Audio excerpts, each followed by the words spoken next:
Coming up on Influencing Entrepreneurs. I had taken the confidence that I had running successfully the pest control business and having a real depth of experience with, in particular, marketing and digital marketing. I got the formula. Absolutely. This is going to work. All those things I said I could bring to bear from here and transfer them over to here, it was an assumption. I was overly confident. I never was curious enough to ask the question, is everything that's working over here going to work over here?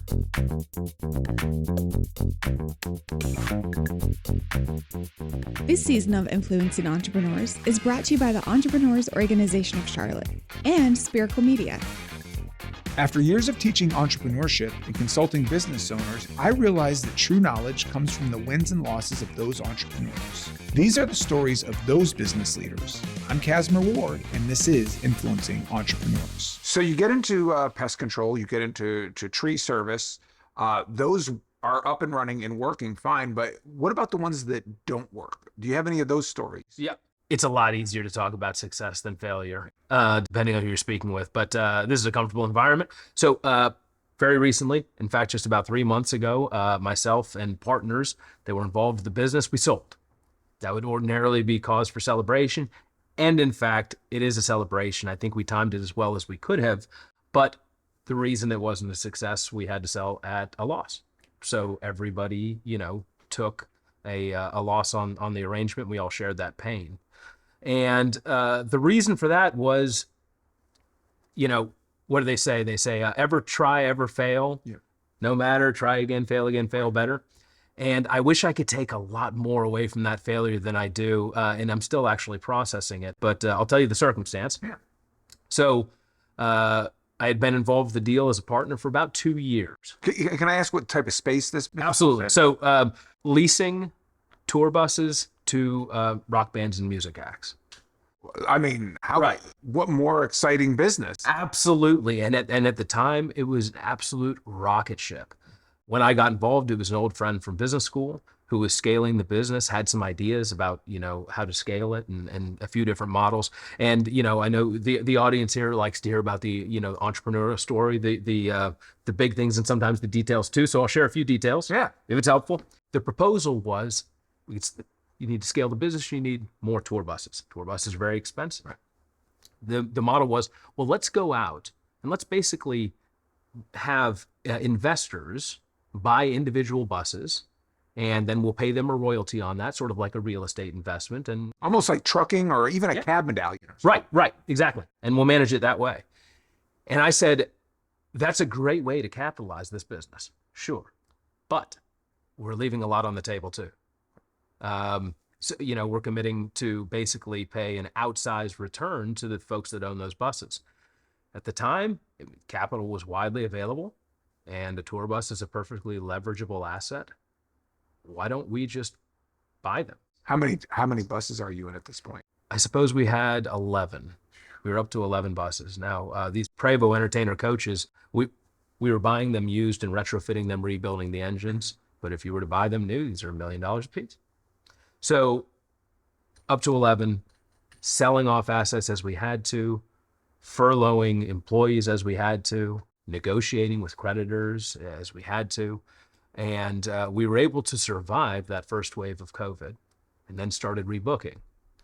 As first wave of COVID started thawing out, rebooking, hope, optimism, maybe we're going to get through this. We were booking out 6 months, then 9 months, and then the Omicron surge. And instantly all of our bookings collapsed. But during COVID, we had also taken care to making sure we were discussing with potential acquirers the prospects for us selling our assets to them. And so after that Omicron surge, we did have one buyer that was still interested and was willing to pay what we thought was very reasonable, all things considered, right, and sold the rest of the business off. Now, wouldn't the feeling be, though, that through Omicron, and, we were always waiting for the tail end of everything, that Sure. to even ride that storm out? Because like looking at it right now that things are even opening up more, are you at a point like, ooh, we should have stuck it out a little bit longer? Or there's a massive difference between decisions and outcomes. Right. And I try, and sometimes fail, but I try to always evaluate a decision based on the information that was available at the time, based on properly weighing the factors and then making it. For example, if I were to ask you what I'm about to roll, if I had, a die in my hand, there's 6 sides on the die, and you guessed it right, would you give yourself credit for that guess? No, it was a 1 in 6, right? So you cannot judge the decision by the outcome. Right. The decision has to stand on its own. Yeah. So in hindsight, might we have been able to survive that second wave? It's possible. It's possible. But there's a lot that didn't happen because we sold that also could have been negative impacts, right?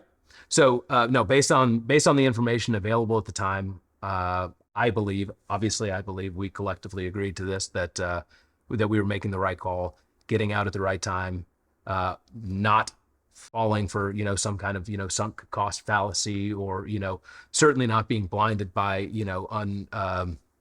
unjustified optimism, and got out.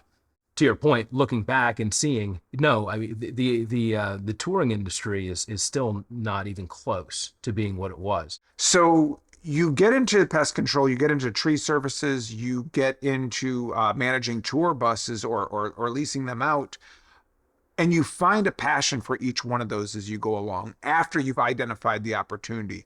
Are there any opportunities you've ever looked for that are based on a passion you currently have?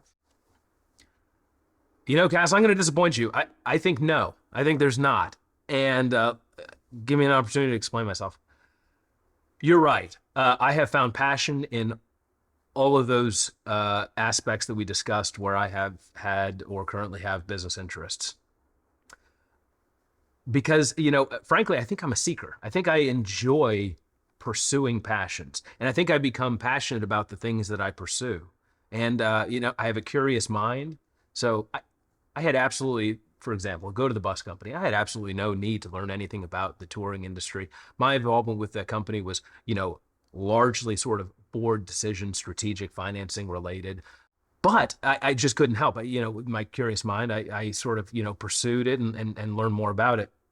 But it's not that I don't anchor myself to certain passions, but I suppose to a degree I like to be cautious about not allowing them to blind business decision making. And as we close things out, we talk about lessons learned along the way, experience. What's one of the lessons you had to learn the hard way? I think I've learned all of my lessons the hard way. At least it feels that way. And I don't know if that's a relatable thing or not. No. But perhaps one of the hardest lessons that I find myself continuing to learn is that I'm not as smart as I think I am. And I don't mean to say that I think I'm incredibly intelligent or anything like that, but I attempt to continue to check my confidence because it's failed me so many times.